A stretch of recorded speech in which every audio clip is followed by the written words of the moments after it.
Hey folks, it's just that easy. Hey folks, it's just that easy. You mix it up, you fix it up, you do it yourself. He can turn your little shack into a first-class castle. Save you time and money and a great big hassle. Hey folks, it's just that easy. You mix it up, you fix it up, you sand it down, you paint it brown, you measure twice, you cut it once. It's just that easy.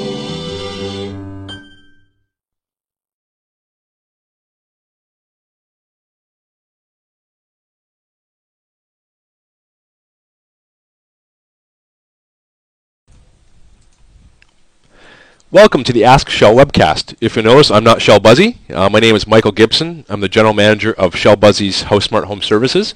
Shell's out of town, but he'll be back next week for the show. So I'm hosting in his absence tonight. So hope you enjoy the show. And it's Thursday, December 6th. This is our Ask Shell webcast, which you're watching on our website. You can also watch it on CNON TV, which is the program that we use to broadcast the webcast for you. So once again, I'm Mike Gibson, filling in for Shell. And if you notice on the screen, there's a couple phone numbers there. One is our local phone number at the office here, and the other is a toll-free number. And the reason why they're there is so you can write them down, because next week, which is our next show, Thursday at 6 p.m. Pacific, we'll be taking calls from our listeners and from our viewers. So you can write the numbers down. The local number is 604-542-2236. Toll-free is 1-888-266-8806, and you can call during the show live between 6 and 7 if you have questions for Shell. That's the first time that we've done that, so we want to hear from you during the show. If you can't watch the show live, you can email your questions in prior to the show, which is pretty straightforward. It's easy to do, so you log into our website at askshell.com. On the top right-hand corner, you basically have to enter your email address and choose a password, and that will give you the right to receive our monthly email newsletter, as well as send questions through to Shell. So if you have questions prior to the show, send them that way. If you can get them to us live by calling, that'd be great. So please make note of the phone numbers on your screen right now, and we'll look forward to hearing from you next week. A couple of housekeeping items to take care of. First, I want to thank everybody who joined Shell for the month of November. We hope you enjoyed your mustaches and that they've now disappeared, because I've seen some pretty interesting mustaches, and Jim's is gone now, which is nice. I think you look better without it.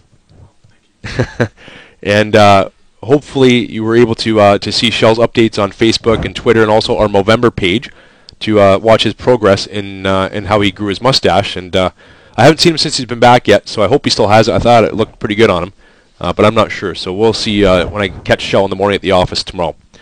Also, at the end of the show, as usual, we will have our Rankin Farm Home clips, which are clips from the show that Shell did called Home Check, when they restored an old farm home. And we have 3 clips for you tonight, and they're about 8 minutes in length between the 3 of them. The first clip is showing how the furnace and the air ducts will be cleaned. The second clip will show the installation of the irrigation system and landscaping. University Sprinklers did the landscaping and irrigation on this job, so it's showing the owner, David Portmuller, walking through, marking off all the irrigation heads so they don't ruin them, and cover them up when they're doing the landscaping. And the last clip is a little clip with Shell showing the leaf guard gutter system. Now, the leaf guard gutter system is something that Shell's talked a long time about, and he gets to show you what it actually looks like. In case you're wondering, you've heard about it, you can see it, and he'll show you what it looks like so you can understand how it works and how it keeps leaves out of your gutters, or some people call eaves troughs back east, and also keeps the water away from your house. And tonight, I'm happy to announce I have a couple guests with me. First guest will be Stephanie Vanderpool. She's our kitchen and bathroom designer with our Shell Buzzy's Home Improvements Division, which is our local home improvement renovation department that does kitchens and bathrooms and decks and additions and everything from big and small projects. They do them all.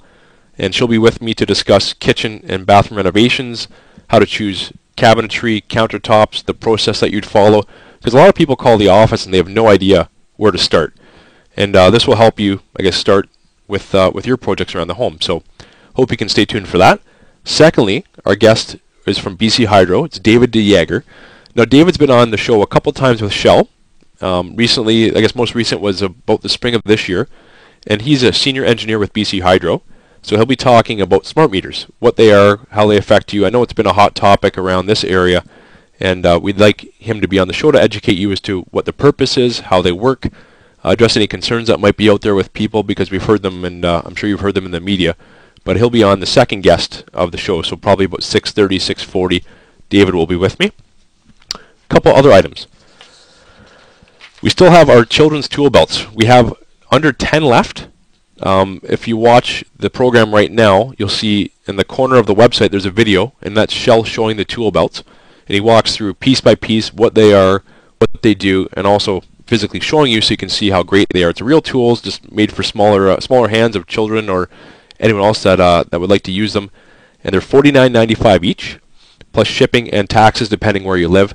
And like I said, we've got less than 10 left. Get them in, get your orders in now, because we have to ship them, and in order to get them there on time for Christmas, we're getting pretty close. They take about a week to 10 days to ship, and it's already the 6th of December, so we need to get on that pretty quick.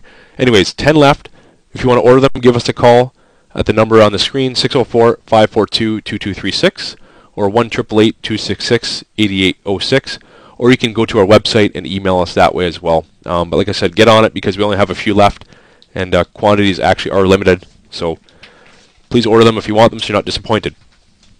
Another item, the Greater Vancouver Home Builders Association have a campaign every year called Coats for Kids. Now that's when we collect in the Lower Mainland at Greater Vancouver Home Builders Association members coats, scarves, toques, mittens, those kind of things for kids that we give to the Surrey Christmas Bureau. And tomorrow is the last day to drop off your coats. You can drop them off at our office. We're in South Surrey, almost in White Rock, at 24th Avenue and King George Boulevard. Actual address is 2320 King George Boulevard. Also, if you want to see a list of any collection areas that are outside of South Surrey, there's members of the GVHBA throughout the Lower Mainland that collect coats. You can go to gvhba.org. Again, gvhba.org, and you can find out where you can drop off your coats and items like toques and mittens and gloves and scarves for kids throughout the Lower Mainland. Another item, I'd like to welcome a new member to our referral network. We have, as you know, Shell Buzzy's HouseSmart referral network has almost 200 suppliers, tradespeople, distributors, manufacturers related to home improvement projects throughout Western Canada. If you see on the website just above me, there's a little link that says Home Services. The other link says Certified Products. Those are a way that you can find our referral network members. So those are people that we've pre-screened to make sure that they're insured, reputable, check references. Also with products, make sure that they do what they're supposed to do, that they meet Shell's criteria. And once they do, they're on our website. So we have a new member to report. He's local. He's based in the South Surrey, White Rock area called Freder Design. Now they do custom landscaping in Vancouver and the Lower Mainland since I believe it's 1980. And anything big or small, they can do it, from total house landscaping projects to small jobs if you have a small condo or a townhome that you want to spruce up the outside. Obviously the weather's not great to do it now, but they still can. But I'd suggest if you want to have landscaping done, to get it booked early in the spring. Don't wait until March or April or May. Book it in January, February, because these guys get busy, and they won't be able to take care of your needs if you get too far into the year. So again, Freder Design. If you want to find his name and number, contact information, you can go to our website, which you're on right now, and that's www.askshell.com. And that's about it for housekeeping items. So before we go to our first break, I want to remind you that when we come back, I'll have Stephanie Vanderpool with me, and she is our kitchen and bathroom designer at Shell Buzzy HouseSmart Home Services, and she will be talking to me about kitchen choices for renovation products, bathroom with respect to cabinets, tiles, countertops, plumbing fixtures, all that kind of stuff. And hopefully you can learn a bit about kitchen and bathroom renovation processes, so when you do decide to do it on your own with a contractor, you know a little bit more about how it works and what to expect with your contractor. Again, thanks for tuning in, and we'll be right back after this short break.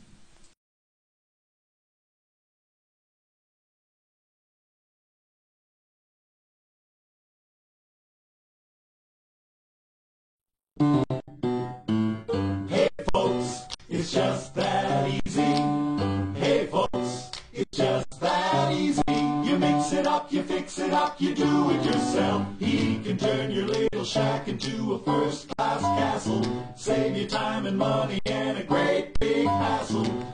Hey folks, It's just that easy. You mix it up, you fix it up, you sand it down, you paint it brown, you measure twice, you cut it once. It's just that easy.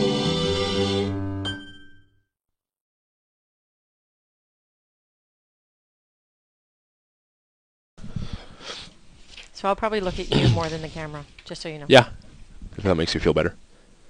Welcome back to the show. Thanks for tuning in to the Ask Shell webcast. I am not Shell Buzzy. I'm Mike Gibson. I'm the general manager of Shell Buzzy's HouseSmart Home Services, which is the referral network that provides you with the products and services to get the jobs done around your home. Shell's out of town, but he will be back next week. As I mentioned, next week we'll be taking live calls during the show. Our show starts every Thursday at 6 p.m. Pacific on our website. Just visit askshell.com and you'll see it playing there. If you have a question for Shell, please write these numbers down. The phone numbers are 604-542-2236 or toll free if you're not in the lower mainland of Vancouver area, 1-888-266-8806. And you can call in between 6 and 7 and speak to Shell live on the show and ask him your questions. So we hope that you're able to join us next week. And before we move on too far, I'll introduce my guest to my left here. I have Stephanie Vanderpool with me. Hi, Mike. Hello, Stephanie. Thanks for being here. Thanks for having me. And Stephanie is our kitchen and bathroom designer for Shell Buzzy's Home Improvements, which is our renovation department here that does all types of renovation work, as I mentioned before. So Stephanie's been with us for a few years now, and long before that we were associated. So I guess, first of all, what's involved in becoming a kitchen and bathroom designer? How do you become one? Well, there's lots of ways of becoming a designer, but my background is interior design. I took a 4-year program down in Florida. Yep. And then carried on bravely with some practicums and came up here, and I did a lot of kitchen work for Home Depot. I was there for 6 years, and I was their kitchen design trainer. Right. Did some training for them in the lower mainland, and then came on board here. So I've been here since 2005. And you teach a program at one of the local colleges, don't you? I did. I taught before I had the baby. Right. I taught at VCC and taught the kitchen program there as well. Great. Yeah. So I guess when you're a kitchen designer, you're using different computer programs to design kitchens, and that's a big part of the training? Yeah, the 2020 is a big user-friendly program for most of the kitchen designers in the lower mainland. There's other programs out there as well. I can't think of any off the top of my head. So what's the purpose of those programs then? Is it to... It's more for visual for the clients. Okay, so for the homeowner. For the homeowners, right. To see what their kitchen and their bathroom designs are going to look like. Because a lot of people aren't visually... They can't really... When you look at a drawing on the table or blueprints, they don't get it. Right. So you have to give them a 3D version of it. So it'll give them a better idea for how much space they have and what the space will be used for, and also what the layout of the cabinets will look like, or appliances in the kitchen, that kind of stuff. Yeah. Okay, so I guess a typical kitchen renovation, how does it start? I guess a homeowner would call the office, and we'd have you go and meet them at the home. And what's the first meeting typically like? It's usually about an hour. We kind of sit down and go through what they want out of their kitchen as far as their needs. Do they want recycling? Do they want lots of accessibility? There's lots of things that are entailed in that. And then it comes down to, like, some of the final touches come to cabinet styles. Do they want wood? Do they want thermofoil? Do they want white, pink, green, purple cabinets? So is that first meeting kind of a no-cost meet and greet? Absolutely. Okay, so a free consultation. Free consultation. Sit down, even to get a feel of the customer. Maybe the clients don't quite click. Maybe they click so well that they go for everything that we choose. There's lots of different reasons why it's a no charge, because a lot of people feel. I guess if you tell them, like, I know there's a lot of designers out there that charge. Right. And I guess for some homeowners, it's scary because they don't want to put out money, because it's a big renovation. Kitchens are a huge cost to them.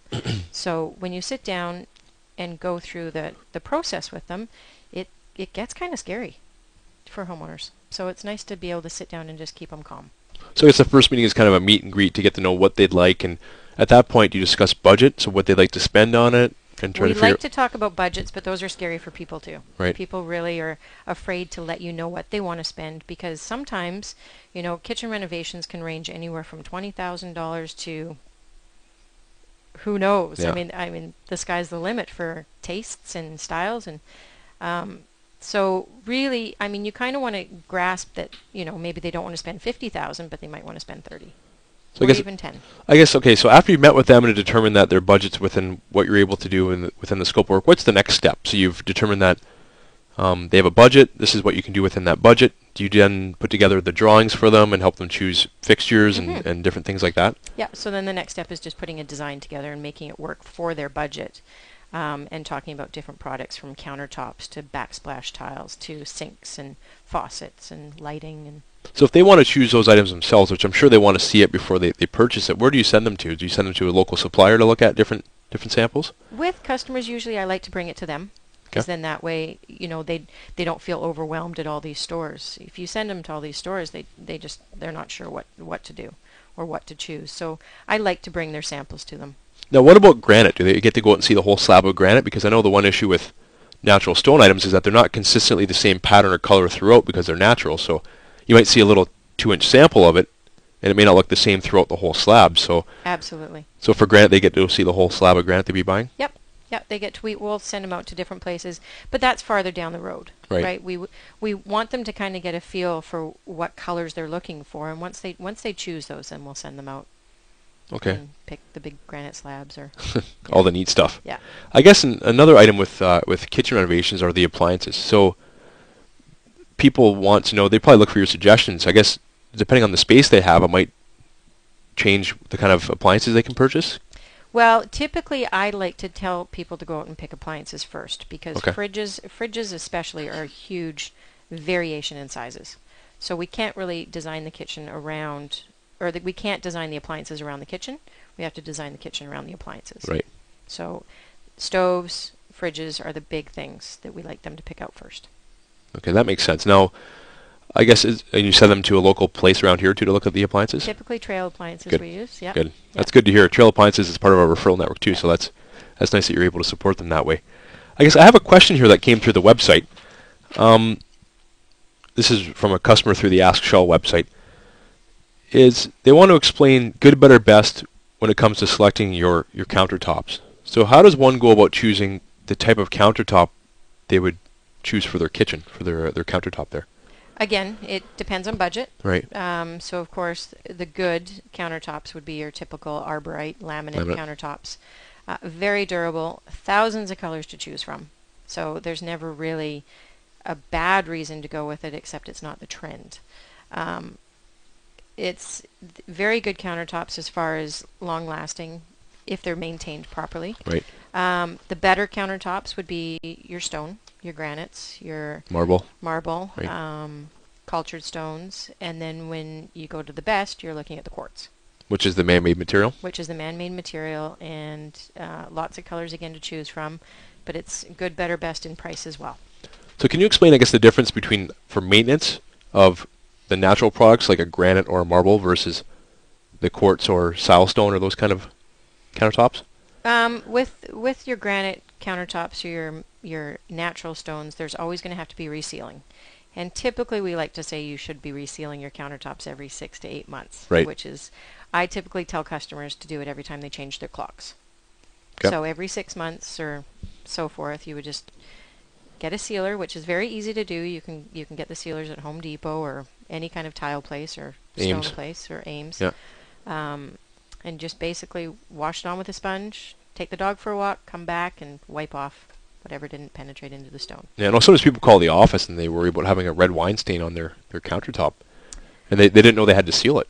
Well, It's and porous, that's, so it absorbs anything that's got color and liquid Yeah. on top of it. unfortunately, that's the problem with stone.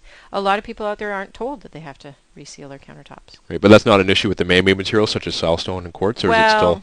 I don't want to say it's not going to not happen. When you go with the higher brands, the Silestone and the Cambria and the Caesar stone, they say it won't stain, but I mean there's always something that's bound to stain. Right. I think. I mean I don't know. So I guess nothing is really maintenance free. It's just maintenance friendly. Yeah. And the same can Exactly. apply for the cabinets, I would guess, as well, depending on the quality that you buy, how much you have to make sure you maintain it and clean it and that kind of stuff. Absolutely. Okay. Well, I've been given the high sign by Jim, so we'll be taking our first break. Again, please stay with us. I'll have Stephanie back talking about bathroom renovations after this quick break. And then following that, I've got David DeJager on the show from BC Hydro to talk all about smart meters. So please stay tuned to the show, and we'll see you back in about 30 seconds.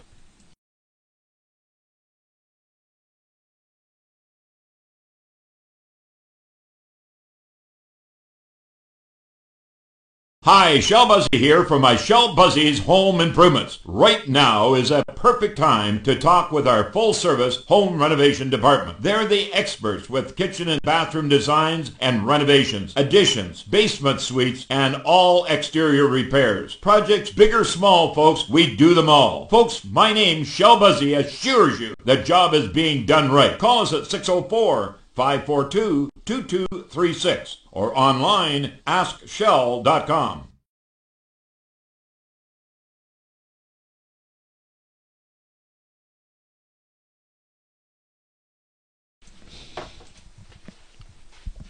And welcome back to the Ask Shell Show. I'm Mike Gibson. I'm the General Manager of Shell Buzzy's House Smart Home Services. Shell is out of town tonight, so he's not on the show, but he'll be back next week. And like I said before, next week we're going to invite calls to the show. And it's our first time doing it, so we hope that you're able to jot down the phone numbers and give us a call. I'll do it one more time, 604-542-2236, or toll-free, 1-888-266-8806. Those are the numbers that you can call Shell on next week, between 6 and 7 Pacific time, to ask him your questions. So I've still got Stephanie with me, and we wanted to touch on a couple other topics and a few questions that we got through our website regarding kitchen and bathroom renovations. She is our kitchen and bathroom design consultant for Shell Buzzy's Home Improvements. So thanks again for staying with us after the brief break there. So I guess we've discussed kitchen renovation, so maybe we'll move into bathroom renovation. So is the process similar for a bathroom renovation as it is a kitchen renovation to start with a customer? It is. It just depends on how tricky of a work they want to do. For instance, if they're moving tubs and showers and so forth, it gets a little bit more tricky. But overall, it's same kind of concept. Let's figure out what they want, what their needs are, and go from there. So do you find many people now want to renovate their homes so they can retire in them and stay in them forever? So with respect to accessible design and those kind of things? It depends on the clients or the homeowners, because Right. I get a lot of both. They want to renovate to sell, Right. they want to renovate to live in it for a long time, or they want to renovate it to live in it for 5 years and then downsize. So every homeowner's different. So when someone's renovating to sell quickly, what kind of things are they looking at doing? Would they want to do an acrylic insert? Inexpensive. Okay. Yeah. So something that's quicker and easier and that will last for a couple of years and look pretty good, and then they can sell the home afterwards? Yeah. Or they do the nicer stuff to sell, because maybe it's a 35-year-old house that Right. has absolutely no upgrades, and they decide to do the bathroom because it needs to be done. So we can keep it looking trendy as all, but inexpensive. What do you prefer to do? Do you want to keep something that's kind of more trendy or something that's a little more classic? What's your preference? My preference, I go with the homeowner. Yep. Every homeowner's different. That's a very political answer. But it's true. I mean, trends are trends. They're going to come and go, but every homeowner has to live in their house. Oh, fair enough. They've got to enjoy what they're living with. I guess they're also looking to you for ideas because they may have no idea. And what I find a lot too when people contact the office, they'll call and say, I saw something on TV and I want to have it done in my bathroom. One example is glass tile. They'll say, I saw a shower done out of glass tile and I thought it was beautiful and I'd like to do that in the bathroom. I think, well, if they knew what that cost, they may not want to look at it. Or the maintenance. That too. Yep, maintenance is huge with tile. Yeah, I think that's where people research items online, and you can't find prices online, so they don't tell you what things cost a foot for the product or for the installation, and they have a wish list of things that might not be possible even in the space that they have. Yeah, yeah. Because bathrooms are small, so often there's only certain things you can do within that bathroom. This is true. Right. And cost. Right. Right. So I guess another item is plumbing fixtures. So people have different taps and faucets, and how do you help them select that? Do they have a budget within the scope of work? Yes. So you'd say your budget is X amount for their plumbing fixtures, and they have to stay within that budget when they go to the Well, retailer? they do, but if they find something else that they like, there's obviously able to change based on what their styles are. So if they go and find faucets that are a little bit more expensive than they're looking at, then we just talk to them about it and explain, this is a little bit more than we had budgeted for you. So, yep. But that's their choice at that time. So they can also go Absolutely. less expensive, and they'd save the money. Absolutely. Which I guess a nice thing they can go to. So do they go to like a plumbing wholesaler to see the items? We typically use B.A. Robinson. Yeah. Another plug, which is okay. Okay, here's a question. It came through our website too, and it's probably a pretty tough one to answer. But I'll try it anyway, so we'll see what you can do. We can do anything. It's not about what we can do. It's how long does a bathroom remodeling project typically take start to finish? And I know it's kind of a loaded question because it depends on the customer and what they like and how custom things are, but I guess on average, is it a month? Is it 2 months? Is it a week? I would like to say that bathroom renovations take anywhere from 3 to 4 weeks from Now, is start that to finish. first meeting to completion? No, that's first signing on the contract or getting an installation date is Okay. really what it would be. From the time that we get their installation started from the day of tear out to the day of putting everything back together and their doors are locked and everything's good to go. 3 to 4 weeks, I'd like to say. Now, when you sign the contract, I guess I should back up a bit. Is there a deposit required? Yes. And what's Yes. that deposit? 40? Typically, we look at 40%. Right. And the reason being is you have to custom order things for that job, correct? Exactly. So we've got the cabinets to order, we've got the flooring to order, the plumbing fixtures, and then anything else that might be custom ordered, because we'd like to have all the products on hand before we start the project. Right. Well, you don't want to wait for something to come when you're tearing apart their bathroom, Exactly. and then it doesn't show up because of some reason, and they're stuck without a bathroom. Yep. Yeah. I guess touching on cabinets, there's lots of different options when you're choosing cabinets. What are some common ones now that you're able to offer homeowners that you weren't, say, 5 or 10 years ago? The ones that are more likely to be requested by homeowners. Again, it's trends. Everybody's got their styles that they like. I deal with a lot of maple, and I'm getting more into the painted woods again, so more painted whites and creams. Right.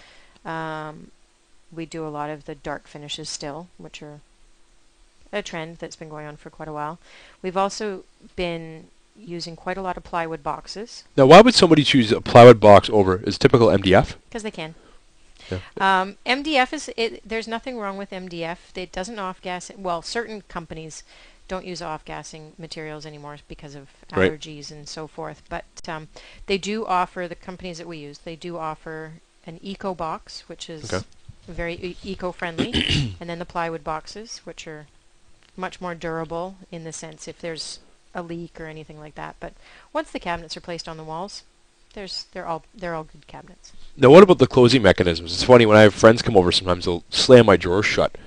And I always wonder, why are they slamming my drawers? And they say, well, I have the soft close. So what's a soft close drawer, and how does it work? Because some people, I'm sure, have the same thing happen that I have happen, where people come over and slam your drawers and your doors on your kitchen. Sure hope Tony's listening right now. Soft close drawers, there's different ways that you can have soft close drawers, but these are typically on the tracks. So these drawers are the tracks that the drawers are on. You can slam them and they soft close. So they're quiet. Very quiet. And they also probably save wear and tear on the doors as well, I would think. Absolutely. Yeah. The cabinet doors you can have, that's an additional charge for the Okay. doors, but the drawers are all soft close. Now, what about how the drawers are assembled? You can often see a dovetail in there. Is that something that's more of an option, or is that more common now? That's very common. And what's the purpose of the dovetail? It's just a stronger box. It's a thicker box and it's a much stronger box. Okay. So you can put heavier items in it, especially for the pot and pan drawers. Right. The pot and pan drawers, you can hold up to 150 pounds. Wow. Yeah, so that's a lot of weight. Not that really a lot of people have 150 pounds in their drawers, but Some probably do. some do. But they look nice, though, too. Yeah. You look at the old furniture, it's always got the dovetail joints there, and they're they very look nice. functional. Very functional. So that's pretty common that most people would get that then? Yeah. Okay, one more question, because I'm pretty sure we're coming up to our next break. Okay. Sometimes budget's an issue with people, so they may not want to replace their tub. They might just want to fix it. So is reglazing a tub a good solution rather than replacing it? And can that work with a full renovation? If they want to leave the tub in place and do new tile for a surround or new plumbing fixtures, is reglazing their tub a good option for them to save some money? Yeah, absolutely. I've done it several times. Right. The only thing I would be concerned about, which some people are humming and hawing about, is the elderly. Sometimes they don't want to take their tubs out because of money, Right. but also they have to think about the accessibility for themselves in the next 3 to 5 to 10 years, where it's probably more likely that we'd like to take the tub out and put in a shower base. Right. But overall, reglazing is not a problem, and it's very inexpensive. Yeah. Now, I guess they can also treat that for anti-slip as well. Yes, Yeah. absolutely. Which would make sense for the seniors who Yeah. are worried about safety and that kind of stuff. Now, the walk-in tubs, do you sell many of those or install many of those? No, no, I haven't. I've actually taken them out.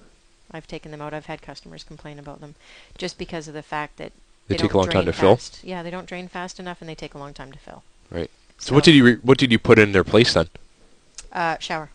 Just Okay, a shower so a with walk-in seat. shower. A regular stand-up shower with a seat at the end, or they can put their own seat in and take it out and put it in. Yeah, it's A much bit more versatile. Yeah. And they probably look a bit better too. Yeah. Easier to clean. Yeah, that helps. Yeah, maintenance. I was given the sign again by Jim, so that means it's time for a break. So I want to thank Stephanie for being with me tonight, and I hope she comes back again in the new year. Thank you. And I'm sure that you will. And just before we go to our next break, we have a video that I wanted to show regarding smart meters. And it's about a 4-minute video. So we're going to play that video for you, and then we'll come back, and I've got David DeJager with me from BC Hydro, and we can follow up with some questions and answers about smart meters, and we'll go from there. So I hope you enjoy the video, and please stay with us. We'll be right back in about 3 or 4 minutes.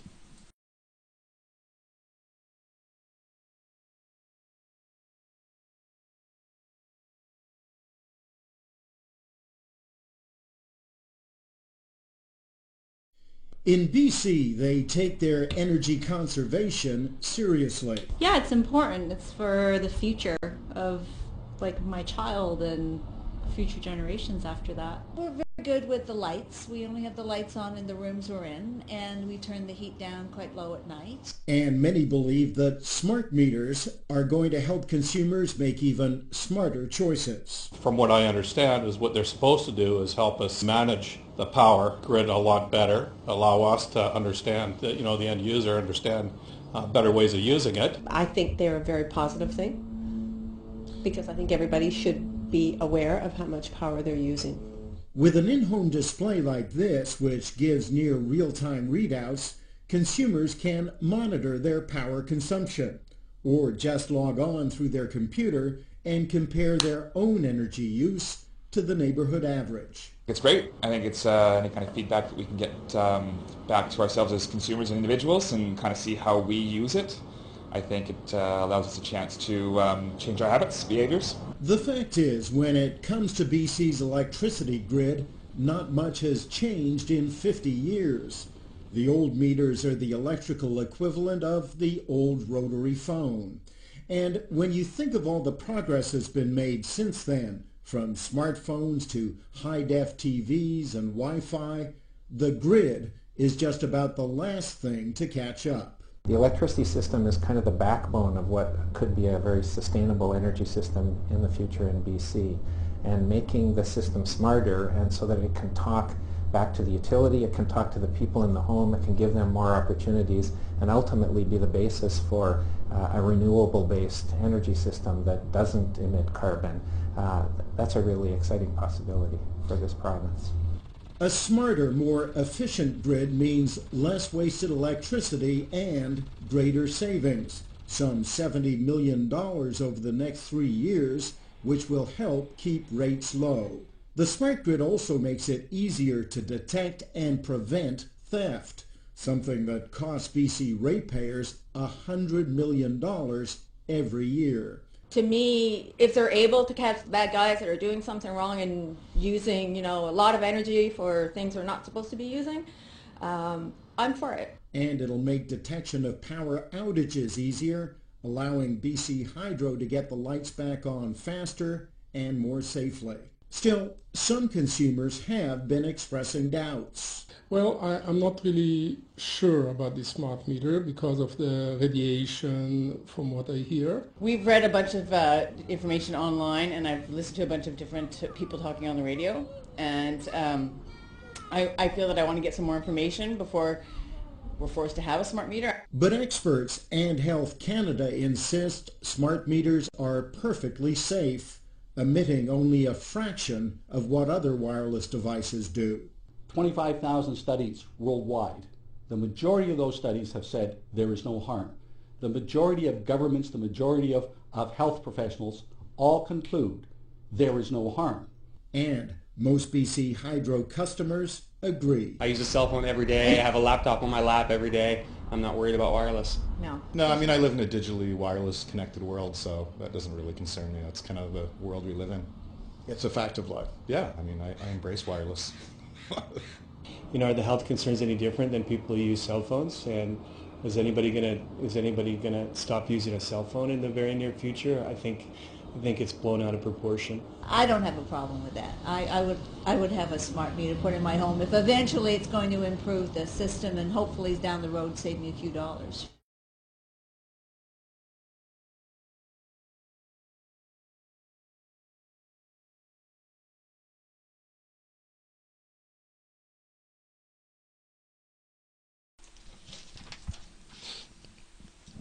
hear me okay? Absolutely. Good. Do that. Welcome back to the show. Thanks for tuning in. I'm Mike Gibson, General Manager of Shell Budsy's House Smart Home Services. And I want to thank Stephanie Vanderpool for being with us, and I hope you enjoyed her segments about kitchen and bathroom design and renovations. And I've now got David DeJager with me. David is with BC Hydro, and he's been on Shell's program a couple times over the past year or so. And I guess you and Shell met when he went down to tour the facility in, is it Burnaby?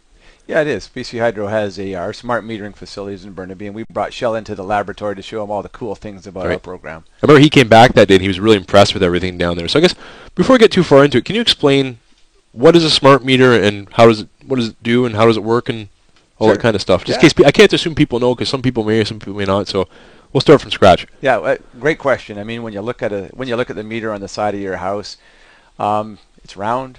It has dials. It has new digits, like some of the old meters did. Right.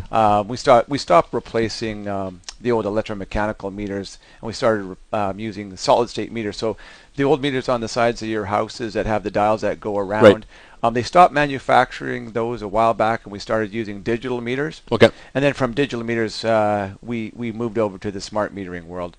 So the differences between electromechanical or the old digital meters with the smart meters. A smart meter has the intelligence of a computer, and it'll send BC Hydro and customers information about how they're using energy. Where the old meters, they would record the energy, and we'd have a meter reader that would go up to your house every couple of months and go back to the office and type you up a bill, and you'd pay your bill every couple of months. Well, now what the smart metering is doing is actually recording the energy in real time, and it's aggregating it into, as an example, 1 hour buckets, 1 hour chunks. Okay. And it'll actually send us the information as well as make that available to the consumers in the house. So there's no longer visits required by BC Hydro reps to people's homes to check the meters. It's all done remotely? That's right. So there will be a small percentage of the population that it'll be tough to actually get these smart meters connected to the networks because they're in very remote parts of the province. But for the most part, everybody's smart meter will be remotely read, so we don't require those field site visits by the meter readers. So that was one part of the smart meters, the fact that they record and give us some really good energy information. Another benefit of the smart meter is during power outages. So right now, beginning of December, we're starting to see some storms across the province, right? Wind and snowstorms, and especially up in the Queen Charlotte's in the last. Yeah, absolutely. Yeah. And we're seeing some sustained power outages. And one of the advantages of the smart meter, as soon as it loses power, it sends BC Hydro a message. It's called the last gas. The last thing it knows to do is to send BC Hydro a message saying I'm out of power. So at the monitoring station, you would know that that homeowner, that area is out of power. Absolutely. Now, should the homeowners still call to let you know? Oh, right now, you're right. All homeowners still need to call into BC Hydro. And the reason for that is because we haven't finished our building out the network. Okay.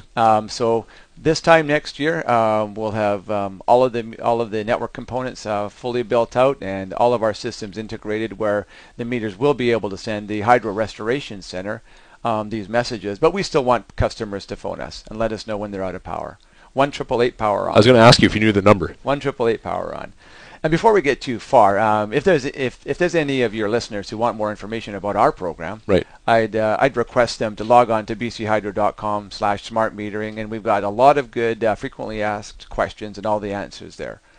I know you've been really helpful with us in helping some homeowners out that had really specific questions. So yeah, if you can do it online, it saves a lot of time. So I understand that. Yeah, we'll talk about that. But Mike, first of all, I just have to, I know this is, I think, the second or third time I've been on Shell Show, or your show now, with Shell. Yeah. And you guys have been great ambassadors, first of all, for all of the conservation efforts that you guys help. Yeah, Shell helped launch PowerSmart. Yeah, absolutely. A few years back. Yeah, and when you think about it, this really is an extension of that conservation program, right? Smart meters to help customers understand how they use energy to make more energy efficient decisions in their home. And since I was on the Shell Show, I guess it was earlier this spring. This spring, yeah. Yeah, we've had many of your listeners phone us and ask us questions about the smart meters, and we've got some really good examples. Yeah, I guess we can segue that into one example we had is probably about 2-3 weeks ago. A homeowner called the office and said, I've moved from the interior into the Lower Mainland and Chilliwack specifically, and my hydro bills are huge, and I'm in a condo, and I don't understand why my bills are so much more than my neighbors. So I thought, okay, well, that's kind of odd. So Monica at the office here got the homeowner in touch with BC Hydro, and they explained and were able to go through steps as to why the bill had changed so much. And I guess you can explain kind of what, it's kind of a funny story, but you can explain what the situation was and how it was dealt with. Yeah, it's a great story, and not that I want all the listeners to keep phoning me, Yeah. because I'd have a lot of calls. I can delete your name off the screen. Thank you. No, in the future, actually, what we'll do is I'll talk about how we're going to give customers access to a web portal. Well, they'll have the same information that my team was able to get for this customer. So the story goes, you're right, a customer had moved down from the interior from, I think they had a pretty significant home up in the interior. It was, gas, heat, and hot water, and some electric appliances and lights. And they moved down to a relatively new complex in the Lower Mainland, but it was all electric heat, all electric hot water. And it was about the same time we had changed over to a smart metering system. So they got a new smart meter, and they were concerned that their energy usage was, they thought, too high on account of the smart meter. So I talked to the customer. Firstly, we agreed that the total energy bill now was only electricity, so there's no gas bill. So overall, his energy costs was slightly lower, but he still said.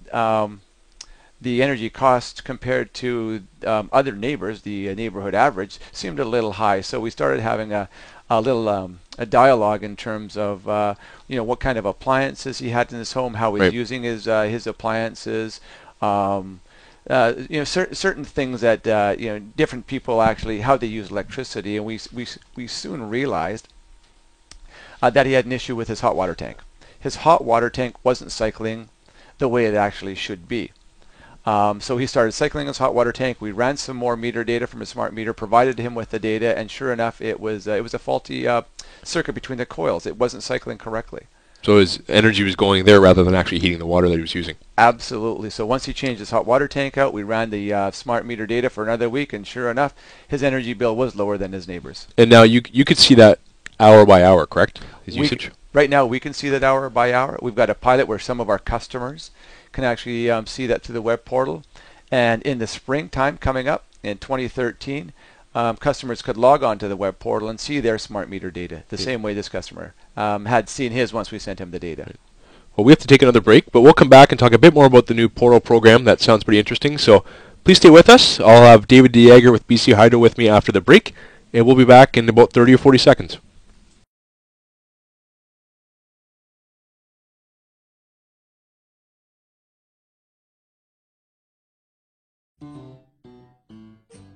Folks, what is HouseSmart? Well, it's 10 years of experience putting a program together that has really worked for you, the homeowner. It's free for your use. We charge the trade, and there's no upcharge whatsoever to you, the homeowner. Also, they're certified. We certify them. We make sure, good, better, best, they are the best because they're right there with me on their shoulder. My brand, folks, you can be assured that you're going to get the job done right.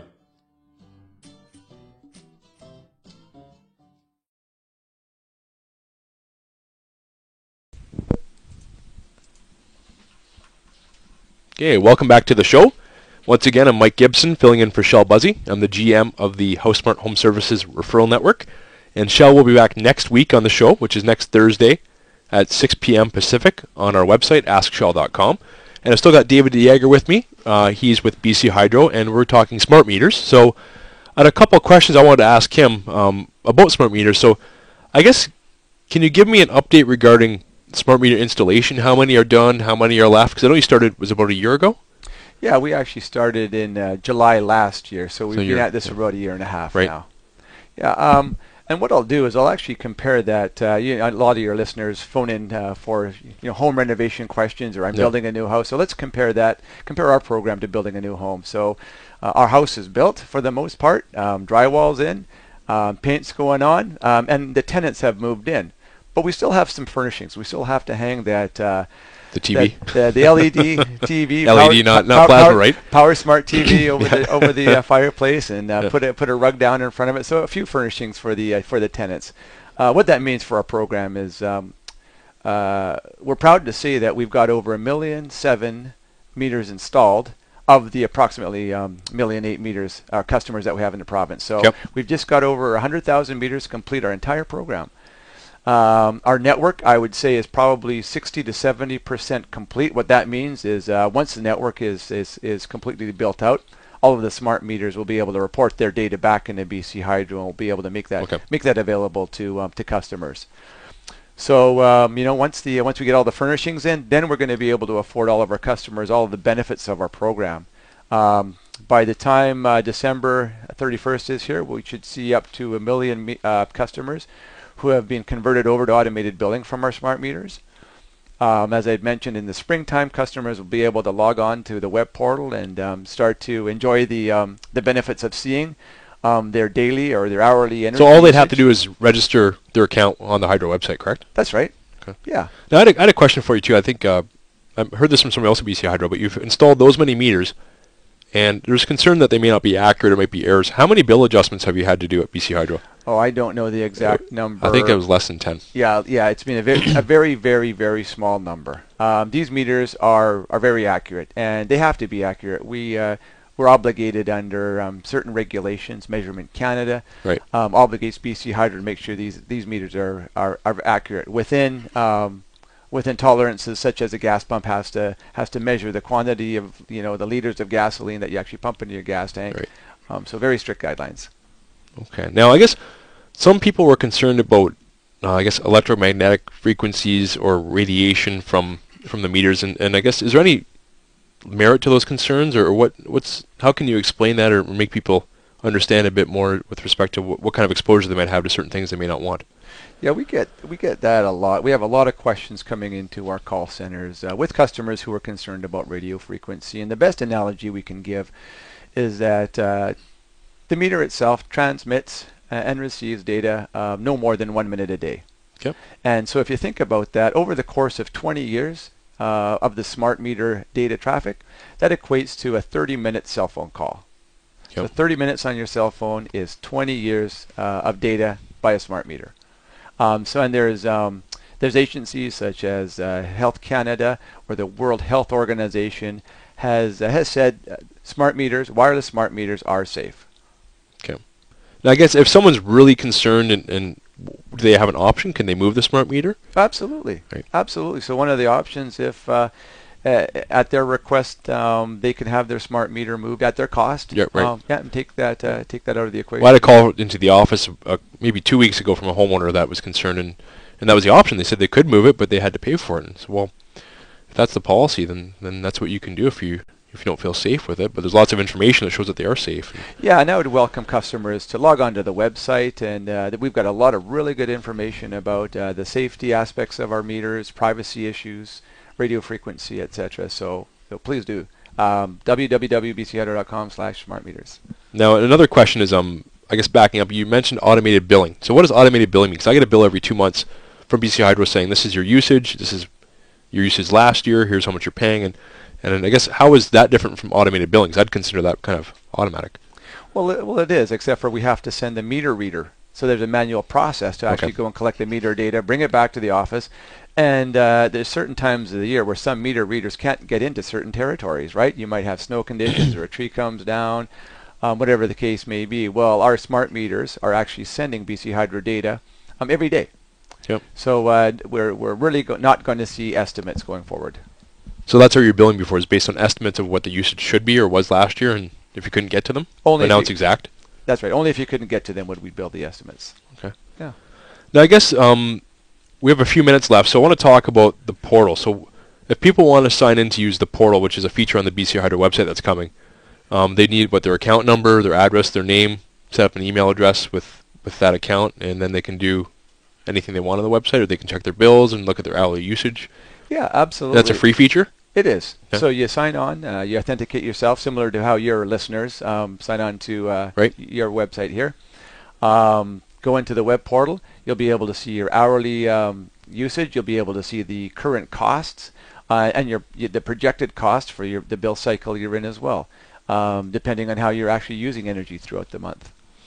If homeowners do have a concern with the bill that they feel is a little off, and that will help them figure out what's going on, is that kind of the gist behind it? Absolutely. Similar to the customer who thought that he was using more energy than his neighborhood averages, right? Once he actually understood how he was using the energy and Right. saw his load profile, he was better informed. So when I was speaking to a colleague of yours at BC Hydro, and I said, my bills have gone up a lot in the last year, and I kind of wondered why. And then he and I were chatting a bit. We both have babies at home and figured, okay, well, now we're at home during the day, where we have the TV on more laundry, more dishes, sterilizing bottles, and all that kind of stuff. And it all adds up. So I guess if you think about what you're doing at home, you can often figure out why your bills are different anyways from year to year. Oh, absolutely. You might be using the old incandescent Christmas lights this time of year, and yeah, I am. We know, right? I do have CFLs in my ceiling, though. We want to switch you over to LEDs, right? Power Smart LED. And I have plasma TVs, not LEDs. LEDs, right? All of these things to help you understand how you're using energy more efficiently in your homes. Right. Now, actually, curiosity, are plasma TVs that much worse on energy than LEDs? I don't know. I couldn't tell you that they are. I'm not the TV expert. I apologize. Okay. That's okay. You're the hydro expert, though. I am. But I guess we're going to round up the show because we have a video to show at the end of the show. So I want to first thank David for being here with me tonight. And I hope you enjoyed the education about kitchen and bathroom renovations, as well as what David talked about with respect to smart meters. So for this week, that's our show for the week. We're going to show 3 clips from Home Check, which is Shell's Home Check TV show, from the Rankin Farm Home, which is where we restored a farm home. And the 3 clips are: one is the cleaning of the ducts in the home after the renovation is finished. The second is the irrigation and also landscaping of the exterior. And the third clip is showing the Leaf Guard gutter system. So, again, thanks for joining us. Please tune in next week at 6 p.m. Pacific Standard Time to Ask Shell webcast. As I mentioned, Shell will be back, and we will be taking questions by the phone. So please write down the phone numbers one last time: 604-542-2236 or 1-888-266-8806. And I guess from us at Shell Buzzy's HouseSmart, thanks for watching, and enjoy the clips, and we will see you next week.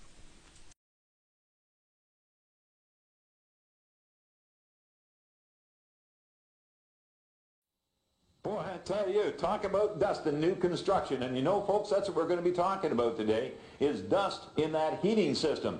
And with me, I've got Al from Rayvan Furnace Duct Cleaning. How you doing, Al? Good, Al. Boy, now, I'll tell you, talk about dust. Look at the debris in here, the drywall dust, and down on the floor here. In fact, I want to pull out this filter here. I'll give you that there, Al. Thanks. And it's... now, this is a high-efficiency filter, folks. And look at here. Now, this has been running, obviously, during the construction. But look at this. That's drywall dust. And you know, in a lot of construction sites, that never gets cleaned. In fact, that gets left for the new homeowners. But not in this case. I'll tell you, we bring in Al to do the job. Al, tell us about what you do. Well, what we do, Shell, is we've got a big vacuum hose. We've already cut out here a hole that we attach the vacuum to. This is the hot air plant. So this is the hot side of the furnace. That's correct. And we clean the hot side first. We seal the furnace off. Then we cut another hole in the cold air side, the return side, and we clean each side of the system separately. Now, how do you clean it? Now, tell me. I know a lot of people, they phone me up and they say, Shell, the fellow come in to clean our furnace ducts and he come in with a shop vac over his shoulder. It doesn't work. We attach this big vacuum hose. Oh, better take that out of there. Yeah.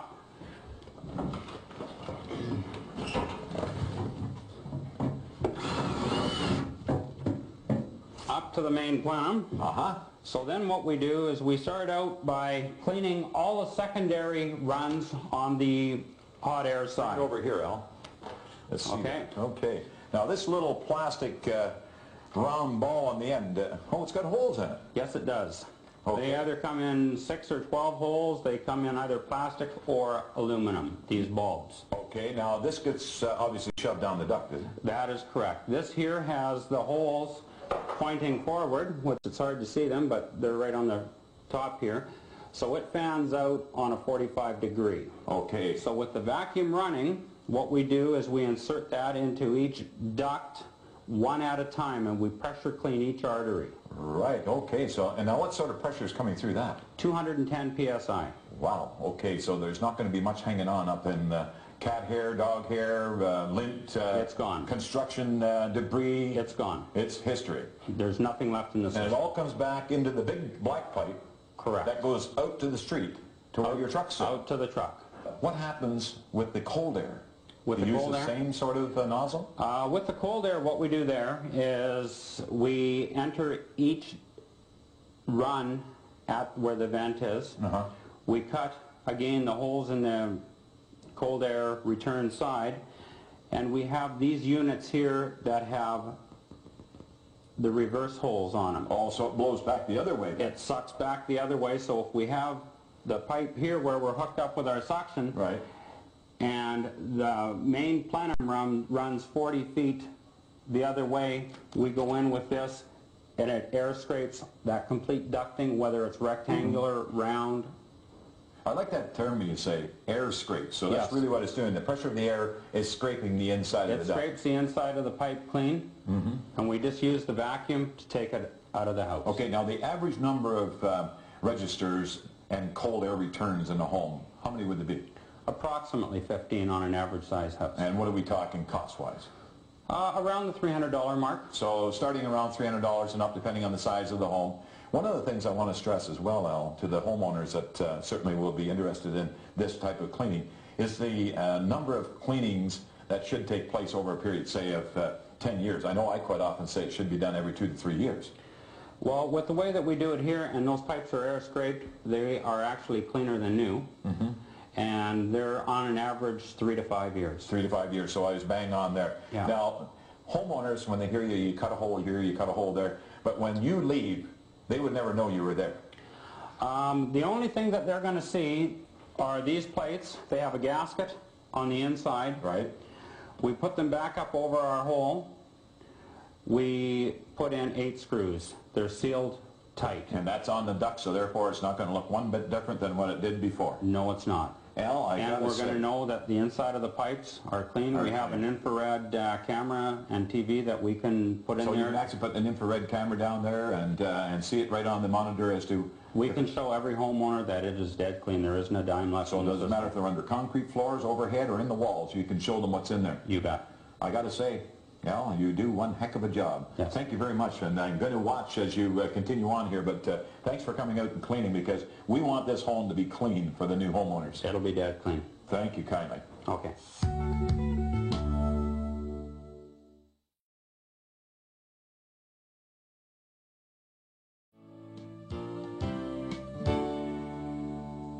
Well, you can see, folks, we're wrapping things up here at the Rankin Farm Home. In fact, the painters are finishing up. We got this beautiful Allen block wall in separating the two dimensions here as far as levels of the yard. And I'll tell you, things are really rolling. In fact, we got the fence posts in, ready for the pickets, and the landscaping. Let's talk about landscaping. Well, I see Dave is here today working on the irrigation system to keep the landscaping nice and green. Hey, how you doing, Dave? Good, Shell. How are you? Great, great. What are you up to with all these flags? This kind of looks neat. Yeah, well, these are all the different markers that we use, so I can tell my guys where I want all the different heads to go. And, of course, they're different colors because we've got different zones, different groups of heads on the whole site here. We've got 5 zones total. Oh, I see. So 5 different color flags. Wow. So in here where Image put the garden beds, the garden beds now are elevated. Does that mean a difference to a head? That's right. It does mean a difference to a head in this particular area where the garden is. We've also got different heads in the large open areas versus the smaller areas around the other side of the house, too. Oh, we use I a see. rotor-style head in the big area, so it covers a large area more efficiently, and smaller mister-style heads in all the small garden beds and even the small grass areas, too. Great. So therefore, with the fence line in now, you'll have some heads on the inside, obviously, because grass will be on both sides. Exactly, yeah. We can't Hey, spray that's through the fence. Great. Well, I can't wait to see this all green and flowers and trees. It's going to look absolutely great, but University Sprinklers are going to keep it nice and green. You bet, I guarantee it. Thanks very much, Dave. Thanks, Appreciate that. Bye-bye. With a lot of trees in the area, especially deciduous trees and evergreens and needles in the leaves, when we put the gutter systems here on the Rankin home, we wanted to put something that was going to be very maintenance friendly. So we chose the leaf guard system. Now the leaf guard system, as you can see here, it actually is a full contoured gutter system that allows the water to come off the roof line, follow the actual crown of the cap. The water follows gravity into the gutter, but all the needles and leaves and cones will be sheared off and fall to the ground. Now on the inside, the end, very, very accessible to put in the hangers, because the hangers now are up off the bottom, so therefore anything that would get into the gutter, be it algae or just any growth at all, it flows out with the water, so it keeps that gutter nice and clean. Not to say the safe part of it is you don't have to go up on the roof to clean those gutters out. So safety, maintenance friendly, hey, I think the Leaf Guard system is a great looking system, don't you?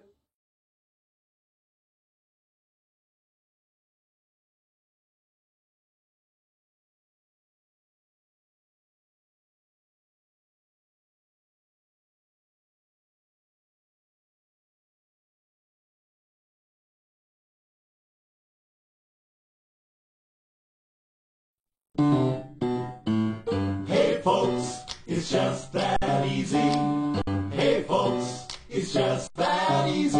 You mix it up, you fix it up, you do it yourself. He can turn your little shack into a first-class castle.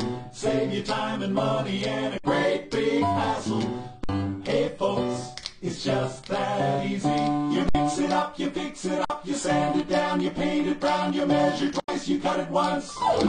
It's just that